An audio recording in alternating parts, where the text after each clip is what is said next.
যদি কখনো সময় হয় একবার আপনার স্ত্রীর আগের ছবিগুলো দেখবেন, হয়তো দেখবেন চোখে স্বপ্ন, মুখে প্রাণের ঝিলিক, সাজেগোজে ভরা এক মানুষ। কিন্তু কখনো কি ভেবেছেন সে মানুষটি আপনাকে বাবা ডাক শোনানোর জন্য নিজের রূপ, ঘুম, আরাম সবকিছুকে বিসর্জন দিয়েছেন?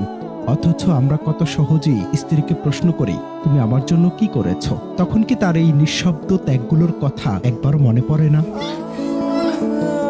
সম্প্রতি সামাজিক যোগাযোগ মাধ্যমে ছড়িয়ে পড়া একটি ছবি ঠিক এমনই প্রশ্ন ছুড়ে দিয়েছে সমাজের সামনে। ছবিতে দেখা যায় একজন মা তার সদ্য জন্ম নেয়া সন্তানকে কোলে নিয়ে বসে আছেন, ক্লান্ত চোখে তাকিয়ে আছেন স্বামীর দিকে। আর সেই স্বামী মোবাইল ফোনে স্ত্রীর পুরনো কিছু ছবি দেখছেন। ছবির ভিতরে সেই নারী যিনি একসময় চাঁদের মতো সুন্দর ছিলেন, আজ সন্তান জন্ম দিতে গিয়ে হারিয়েছেন তার আগের রূপ আর সৌন্দর্য, কিন্তু পেয়েছেন জীবনের সবচেয়ে বড় পরিচয়, মা। গর্ভধারণের মাসগুলোতে বদলে যায় নারীর শরীর, বদলে যায় তার জীবন।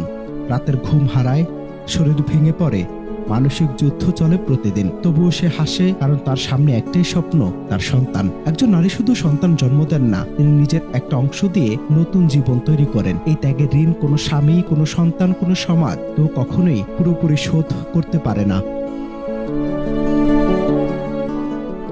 তবে নারীর সুখ খুব জটিল কিছু নয়, তার পুরো পৃথিবী ঘুরে ফিরে তার স্বামী আর সন্তানকে ঘিরেই।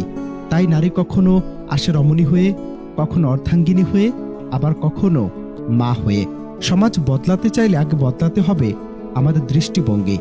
স্ত্রীর শরীর বদলালেও তার ভালোবাসা কখনোই বদলায় না, বরং আরো গভীর হয়।